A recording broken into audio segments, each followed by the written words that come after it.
বুড়ো যে হয়ে যাচ্ছে সেটা বোঝার জন্য এখন আর ক্যালেন্ডারও দেখতে হয় না, আয়নাও দেখতে হয় না, শুধু সংবাদপত্রের পাতায় চোখ বুলালেই বুঝতে পারি বুড়ো হয়ে যাচ্ছি। ক্রিকেটারই নয়, বন্ধু বান্ধব যারা ছিল তারা তো অনেক আগে প্রায় অবসর নিয়ে ফেলছে।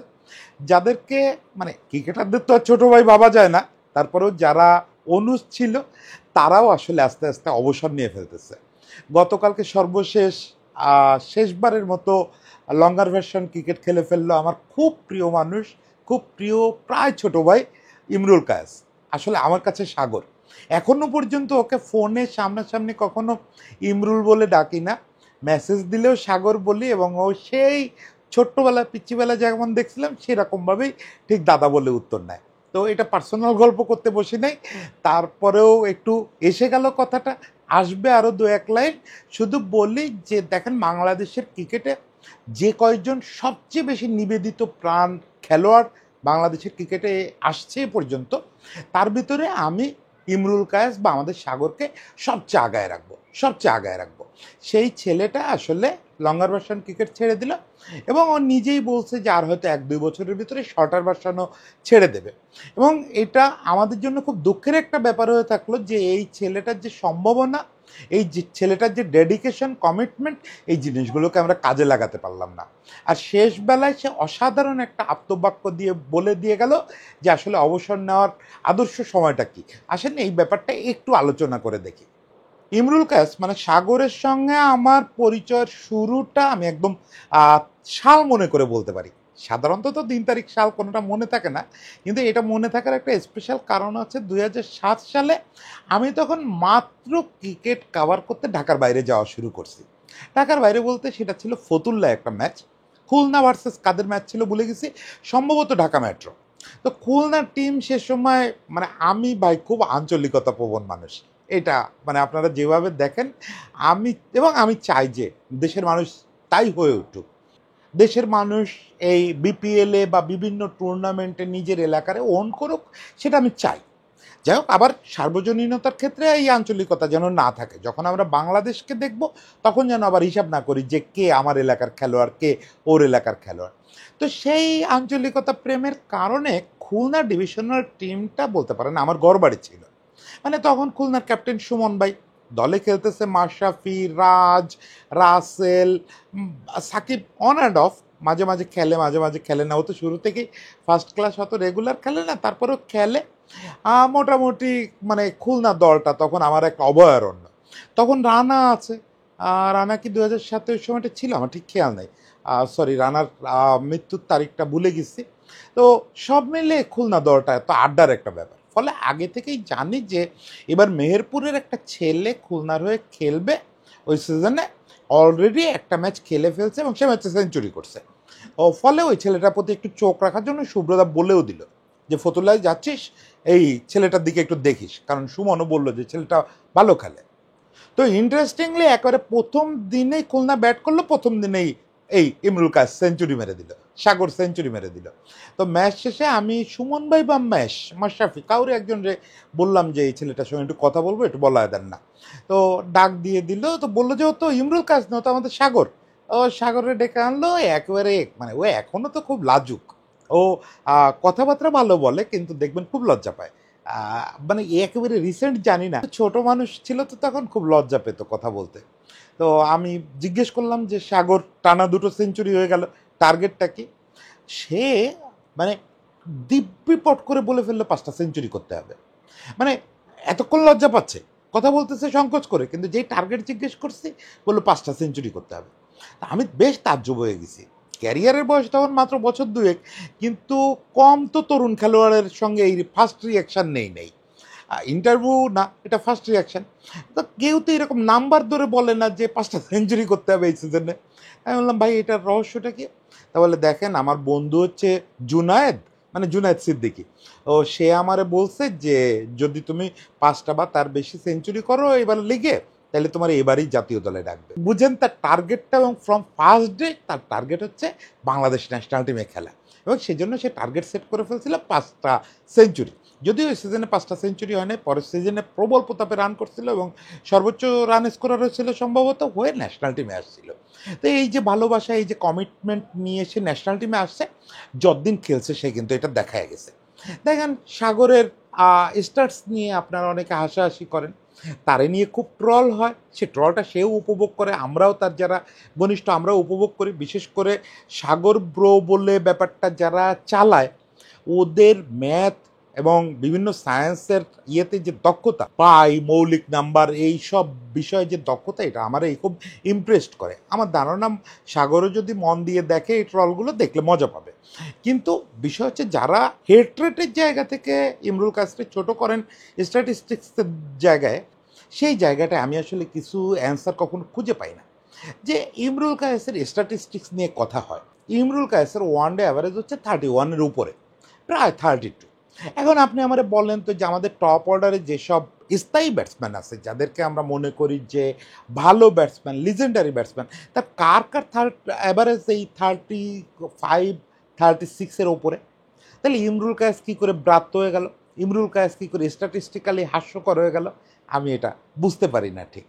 এখন এই যে ধরেন ইমরুল কায়েস যে লাস্ট ন্যাশনাল টিমে খেললো জিম্বাবুয়ের বিপক্ষে, 3 ম্যাচে বোধহয় প্রায় 350 রান করলো, 2টো সেঞ্চুরি করলো, একটা 90 রানের ইনিংস করলো 3 ম্যাচে। সেটা বাংলাদেশের হয়ে যে কোনো 3 ম্যাচের সিরিজে সর্বোচ্চ রান স্কোরিং।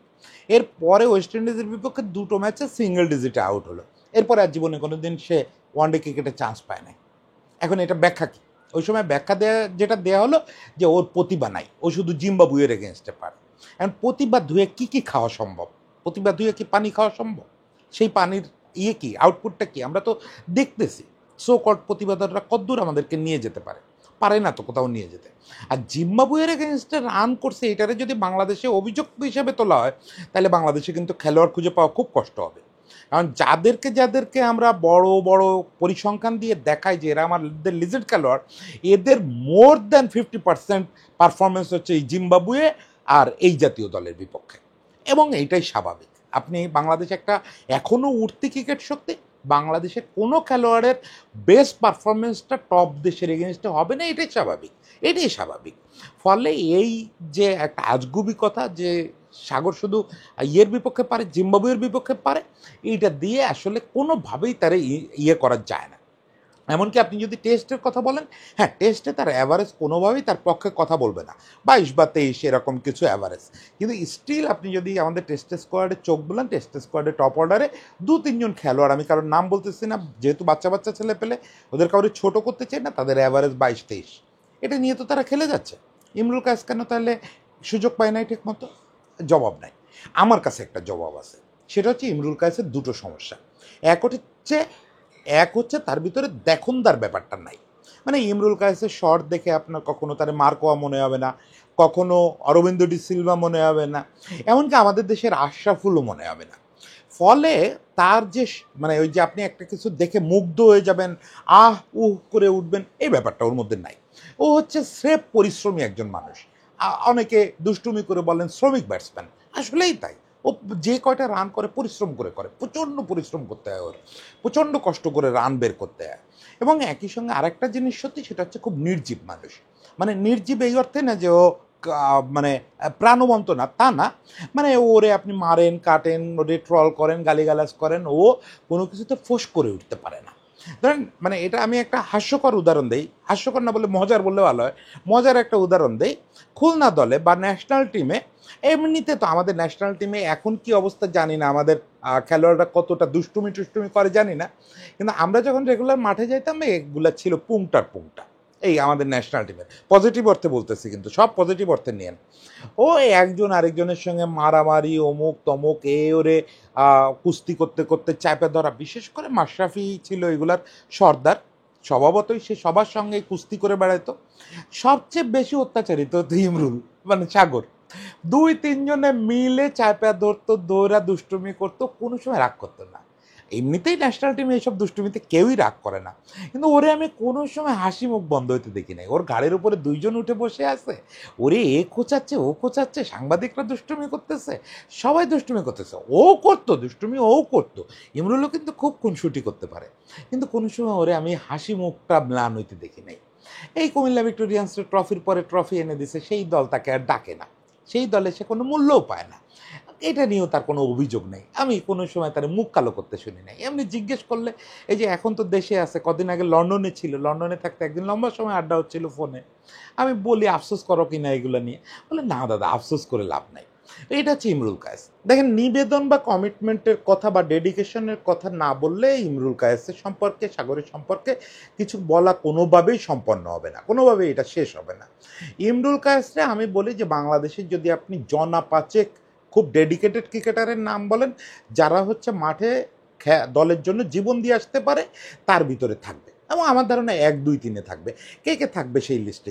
জাভেদ ওমর বেলিম গোল্লা থাকবে, রাজিন সালে থাকবে, খালেদ মাহমুদ সুজন থাকবে, ইমরুল কায়েস থাকবে। এরা 4জন অবশ্যই ওই লিস্টে থাকবে। এখন দেখেন, এদের প্রত্যেককে আপনার কাছে মিডিওকর মনে হবে, কিন্তু এরা তাদের জীবন উৎসর্গ করে দিতে রাজি ছিল ন্যাশনাল টিমের জন্য, বা পাড়ার কোনো দলের হয়ে খেললেও এদের কাছে কথা ছিল রক্ত ঘাম যা ঝরাতে হয় ঝরাবো, কিন্তু দলের হয়ে লড়ে আসবো। এই জিনিসটা আমাদের সোকল্ড প্রতিবেদকদের মধ্যে যদি এর 10%ও থাকতো, আজকে বাংলাদেশের চেহারাটা বদলে যেত। আমাদের সোকল্ড প্রতিবেদক ক্রিকেটারদের মূল সমস্যাই হচ্ছে এই ডেডিকেশন, এই কমিটমেন্টটা নাই, যে জীবন দিয়ে আসতে হবে ওইখানে। এটা শুধু খেলা না, এটা মানে আমার আত্মসম্মানের ব্যাপার, আমার মর্যাদার ব্যাপার, আমার জাতীয় দলের ব্যাপার। এই বোধটা ইমরুল কায়েসের মতো খুব বেশি খেলোয়াড়ের মধ্যে আমি দেখি না বাংলাদেশে। ইমরুল কায়েসের এই ডেডিকেশনের দেখেন দুটো ঘটনা যদি আপনারা উল্লেখ করি, আপনাদের নিশ্চয়ই মনে আছে। একটা হচ্ছে খুলনাতে ফার্স্ট ইনিংসে বাংলাদেশ যখন ফিল্ডিং করে, তখন ফিল্ডিং করতে গিয়ে খুব দ্রুত মুশফিক চোট পেয়ে গেল। মুশফিক ইঞ্জুরিতে পড়ার পরে যেটা মুশকিল হলো, আজকাল তো আমাদের দেশে লাস্ট টেস্টে দেখলাম যে যদি সব কজন কিপার ব্যাটসম্যানকে দলে নেওয়া হতো তাহলে 4জন হয়ে যেত, এরকম একটা অবস্থা হয়েছিল। তখন আসলে ব্যাকআপ কিপার একাদশে রাখার মতো অবস্থা আমাদের ছিল না। ইনফ্যাক্ট তখন জাতীয় দলের আশেপাশে উইকেট কিপার ব্যাটসম্যান মুশফিক ছাড়া কেউ ছিলও না।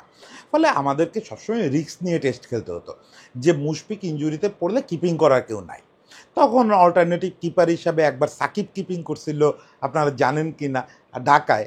একবার রিয়াদ কিপিং করছিল, আমি যে টেস্টটার কথা বলতেছিলাম এটাতেই রিয়াদ কিপিং করছিল, কিন্তু মূলত আসল কাজটা সামলাইছিল হচ্ছে ইমরুল কায়েস। সে 132 ওভারের বেশি ওই ম্যাচে কিপিং করছিল, 132 ওভার।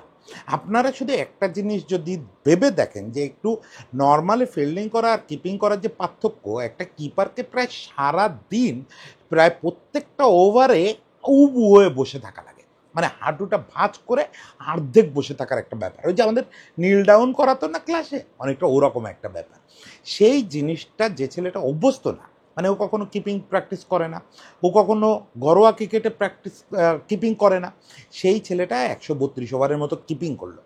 এরপরে আরও মজার ব্যাপার ঘটলো যে ওই ক্লান্ত শরীরে এবং একদম শেষ দিকে এসে দিনের যখন আর 7-8 ওভার খেলা বাকি আছে, তখন ও মাঠ ছাড়তে বাধ্য হলো। দুটো কারণে মাঠ ছাড়লো, একটা হচ্ছে ও পরের ইনিংসে ওপেন করবে, এবং ও টিম ম্যানেজমেন্ট এই জায়গা থেকে সরলো না, ওরা ওপেনিং থেকে সরাবে না। ফলে ও 7 ওভার মাত্র রেস্ট নেওয়ার জন্য ড্রেসিং রুমে গেল, আর ওর তখন পাটা ব্যথা হয়ে যাচ্ছে তাই অবস্থা, আর ও খুব ডিহাইড্রেট হতো, খুব ঘেমে যেত আমার মতো সহজে ঘামে। তো চলে গেল, আবার ব্যাটিং করতে আসলো। এরপরে কি হলো এটা তো মনে আছে আপনাদের, 310 রানের পার্টনারশিপ করলো তামিম আর ইমরুল। ওটা বাংলাদেশের এখন পর্যন্ত ফার্স্ট উইকেট জুটিতে বাকি নাকি ওইটা যে কোনো উইকেট জুটিতে সর্বোচ্চ রান, যাই হোক রেকর্ড পারফরমেন্স, রেকর্ড পার্টনারশিপ সেটা করে আসলো। এরপরে কিন্তু ইমরুল আরও একবার এই কাজ করছে আপনার নিউজিল্যান্ড সফরে, সেটা আমাদের ইঞ্জুরি জর্জরিত একটা সফর ছিল, প্রায় প্রত্যেকে আসলে ইঞ্জুরিতে পড়ছিল ওই ট্যুরে। শেষ পর্যন্ত লোকজন না পায় শান্তকে একাদশে নামায় দেওয়া হয়েছিল। নিউজিল্যান্ড সফরে ওরকম একটা ম্যাচে যখন মুশফিক ইঞ্জুরিতে পড়লো, দীর্ঘক্ষণ কিপিং করতে হয়েছিল। পরে প্রথমে ওপেনার হিসাবে ব্যাট করতে নেমেই খুব দ্রুত ক্রাম্প করে মাঠ ছাড়তে হয় এবং স্ট্রেচারে করে মাঠ ছাড়তে হয়েছিল। এইগুলো হচ্ছে ইমরুল কায়েসের। এই কথাগুলো বললাম কেন, দেখেন যখন ক্যাপ্টেন অপশন দেয় যে আমাদের তো মুশফিক এই মুহূর্তে মাঠে নাই, কে কিপিং করতে পারবে, এমনিতে পার্ট টাইম কিপিং করার অভ্যাস তো সাকিবের আছে, রিয়াদের আছে, আরও 2-1জনের আছে, মানে আমি কাউরে ছোট করতেছি না। এই সব সময় কিন্তু সবার আগে এই আমাদের ইমরুল কায়েস বলে যে ওকে আমি করে দিচ্ছি। এই যে করে দিচ্ছি, নিউজিল্যান্ডে ও সেই কাজটা করতে গিয়ে বিশ্ব রেকর্ড করে ফেললো, পৃথিবীর একমাত্র সাবস্টিটিউট উইকেট কিপার যে 5টা ক্যাচ নিল। তো ফলে ইমরুল কায়েসের ব্যাটিং স্ট্যাটিস্টিক্স বা অমুক তমুক এগুলো দেখে ওরা ঠিক বুঝতে পারবেন না এই ছেলেটা যে কতটা কমিটেড, কতটা ডেডিকেটেড, কুমিল্লার হয়ে খেলুক, খুলনার হয়ে খেলুক, আর জাতীয় দলের হয়ে খেলুক, এই ছেলেটা সেই সার্ভিসটা আমাদের ম্যানেজমেন্ট নিতে দিল না। আমাদের ম্যানেজমেন্ট সবসময় একটা পপুলিস্ট ধারায় চলতে চায়, দেখে তারা ফেসবুকে জনপ্রিয়তা কার কেমন। ফেসবুকে যদি জনপ্রিয়তা দেবব্রত সবচেয়ে বেশি থাকে, তারা দেবব্রতরেও কিছু না জানার পরেও ন্যাশনাল টিমে খেলায় দিতে রাজি আছে। এখন জানি না এই ম্যানেজমেন্টও সেই ধারা ধরে রাখবে কি না, কিন্তু এইটাই আমরা দেখে আসতেছি, একটা পপুলিস্ট টিম নির্বাচন করা, কে কোথায় যোগ্য, কে কোথায় কতটা কমিটেড, এটা কেউ দেখে না। সারা পৃথিবীর ব্যাপারটা কি, আপনার প্রতিভা আছে, আপনি ট্যালেন্টেড, আপনি দেখুনদারি শর্ট করেন, এইগুলো কোনো মূল্য টিম ম্যানেজমেন্টের কাছে নাই। টিম ম্যানেজমেন্ট দেখে আউটপুট, সেই আউটপুটের জায়গায় ইমরুল কায়েস কিন্তু কারোর চেয়ে পিছায় ছিল না। ইমরুল কায়েস প্রায় সবার সমানই ছিল, বরং ডেডিকেশনটা তারে বাকিদের চাগায় রাখতো, কিন্তু এই ছেলেটা সুযোগ পেল না। যাই হোক, লঙ্গার ভার্সন থেকে বিদায় নিচ্ছে এবং এখনও পর্যন্ত শর্টার ফরম্যাটে অবশ্য স্বপ্ন দেখে যে এখনও হয়তো তার পক্ষে আরেকবার ন্যাশনাল টিম মেক করা সম্ভব, ওয়ানডে বা T20-তে। আমি জানি না এটা সত্যি কি না, এটা সত্যি হবে কি না।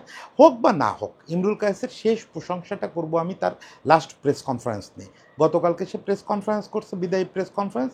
ওখানে সে চমৎকার একটা কথা বলছে যে আমার এখন বয়স হয়ে গেছে, 4 দিন ধরে খেলার জন্য যে এনার্জি থাকার দরকার, যে ফিটনেস থাকা দরকার, সেটা আমি এখন আমার ভিতর ফিল করি না। অনেকেই আমাকে বলতেছে আর 1-2 সিজন খেলতে পারতেন। হ্যাঁ, আমি খেলতে পারতাম, কিন্তু সমস্যা হচ্ছে যে এখন যারা বলতেছে আর 1-2 সিজন খেলতে পারতেন, তারাই আমাকে জিজ্ঞেস করতো ভাই অবসর নেবেন কবে। ওই প্রশ্নটা শোনার আগে চলে যেতে চাই। This is the point, this is the point. Imrul কায়েসের এই ফিলোসফিটা যদি বাকি সবাই মনে রাখতেন, কাউরে আলাদা করে ব্যক্তি আক্রমণ করতেছি না, বাকি সবাই যদি মনে রাখতেন, তাহলে আজকে আর এত কথা হতো না, তাহলে আজকে আর এত সমালোচনা হতো না। আপনারা লিজেন্ড হিসাবেই যেতে পারতেন। অনেকেই ইমরুল কায়েসের এই কথাটা একটু মনে করে দেখতে পারেন। ইমরুল কায়েস আজকে ঘরোয়া ক্রিকেটের ব্যাপারে এত বড় একটা কথা বলে দিল যে সেই কথা শুনতে চায় না, ভাই অবসর কবে নেবেন। কিন্তু আমরা তো অনেক কিংবদন্তির এই কথা শুনতে দেখলাম। আমাদের ছোট ছোট বাচ্চারাও জিজ্ঞেস করে ভাই কবে অবসর নেবেন। আমারও না কতদিন জিজ্ঞেস করে, তার আগে আমি অবসর নিয়ে নিব। সবাই ভালো থাকবেন, সাগরের জন্য অনেক শুভকামনা। সাগর, ভালো থাকো।